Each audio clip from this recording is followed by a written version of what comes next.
اور اللہ تعالیٰ نے مثال بھی دی، فرمایا کہ اگر تمہیں یقین نہیں آتا قل سیروا فی الارض، اے نبی آپ ان کو کہیے، آپ ان کو بتائیے، سیروا فی الارض، ذرا زمین میں سیر کر لیں، زمین میں گھوم پھر کر دیکھ لیں، فانظر کیف کان عاقبہ،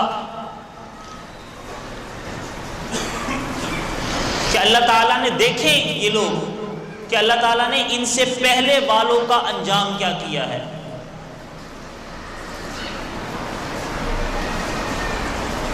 جو پہلے قومیں گزری ان پر عذابات آئے، اللہ تعالیٰ نے دعوت دی ہے، اللہ تعالیٰ نے تلقین کی ہے قرآن مجید میں، تنبیہ کی ہے اللہ تعالیٰ نے کہ وہ پہلے قومیں جب گناہوں میں مبتلا ہوئی ان پر عذابات آئے، ان پہلے قوموں کے حالات، واقعات، ان کی جگہ، ان کے مقامات کو دیکھ آج بھی اگر کوئی عذاب آ رہا ہے تو اس سے عبرت حاصل کریں۔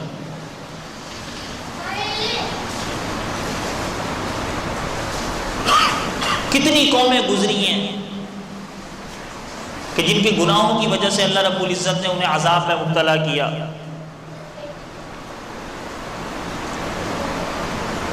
سورہ عنکبوت میں اللہ رب العزت ارشاد فرماتے ہیں،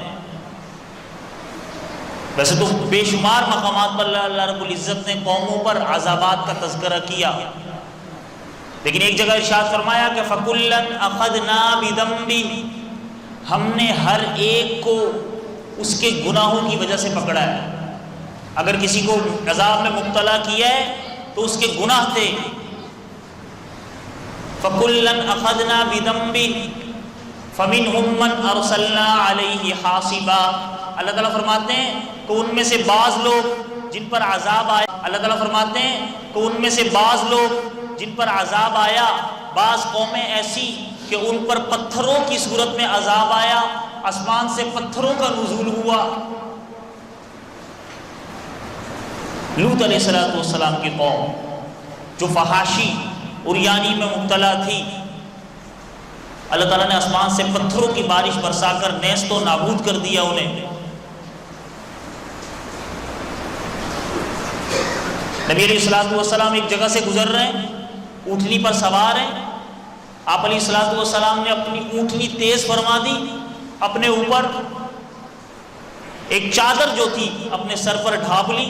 صحابہ کرام رضوان اللہ تعالی علیہم نے پوچھا یا رسول اللہ آخر وجہ کیا ہے کہ اس جگہ سے آپ نے اپنی اونٹنی کو تیز فرما دیا ہے؟ آپ علیہ السلام نے فرمایا یہ جگہ وہ ہے جہاں لوط علیہ السلام کی قوم کو عذاب آیا تھا۔ فَمِنْهُمْ مَنْ أَرْسَلْنَا عَلَيْهِ حَاصِبًا، آگے اللہ تعالیٰ نے ارشاد فرمایا کہ وَمِنْهُمْ مَنْ أَخَذَتْهُ الصَّيْحَةُ، اور بعض قومیں وہ ہیں جن کو چیخ نے پکڑ لیا۔ جبرائیل علیہ السلام اللہ کے فرشتے نے ایک چیخ ماری، ان کے دل، ان کے کلیجے پھٹے اور عذاب کی صورت میں وہ اوندھے منہ پوری کی پوری بستی والے ہلاک ہو گئے۔ کون؟ حضرت شعیب علیہ السلام کی قوم، حضرت صالح علیہ السلام کی قوم۔ حضرت شعیب علیہ السلام کی قوم کون سی؟ ناپ تول میں کمی کرنے والی، لیتے ہوئے زیادہ لیتے، دیتے ہوئے کم دیتے۔ ناپ تول میں کمی کرنے کی وجہ سے ہمارے ہاں اس کو گناہ ہی نہیں سمجھا جاتا۔ اللہ تعالیٰ نے پوری قوم کو، پوری بستی کو گناہ ہی نہیں سمجھا جاتا۔ اللہ تعالیٰ نے پوری قوم کو، پوری بستی کو ہلاک کر دیا ناپ تول میں کمی کرنے کی وجہ سے۔ وَيْلٌ لِّلْمُطَفِّفِينَ، ہلاکت ہے ناپ تول میں کمی کرنے والوں کے لیے۔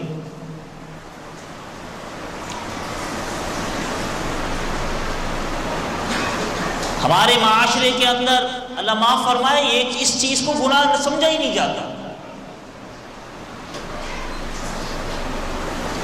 ہلکی پھلکی بھی جو کمی ہوگی وہ بھی آخرت میں اس کا بھی مواخذہ ہے، اس پر بھی پکڑ ہے۔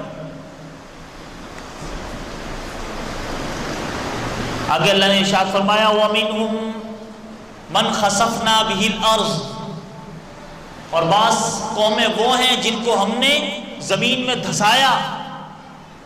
کون؟ حامان، جس کو دولت کے خزانے عطا کیے تھے، تکبر، جتنا تکبر کیا اتنا اللہ نے زمین میں دھسایا۔ ہم میں سے بھی اگر کوئی تکبر میں مبتلا ہے تو ان واقعات سے سبق سیکھے۔ وَمِنْهُمْ مَنْ أَغْرَقْنَا، اور بعض قومیں وہ ہیں جن کو ہم نے غرق کیا۔ حضرت نوح علیہ السلام کی قوم طوفان نوح میں غرق، فرعون اللہ نے دریائے نیل میں غرق کر دیا۔ تو اللہ رب العزت کے لیے کوئی مشکل نہیں ہے۔ وَمَا كَانَ اللَّهُ لِيَظْلِمَهُمْ، اللہ تعالیٰ فرماتے ہیں کہ ہم ان پر ظلم کرنے والے نہیں ہیں، وَلَكِنْ كَانُوا أَنفُسَهُمْ يَظْلِمُونَ، لیکن یہ لوگ خود اپنے نفسوں پر ظلم کیا کرتے تھے، یہ لوگ خود انبیاء کی تکذیب کیا کرتے تھے، یہ لوگ خود گناہوں میں مبتلا تھے کرتے تھے، اس وجہ سے ان پر عذابات آئے۔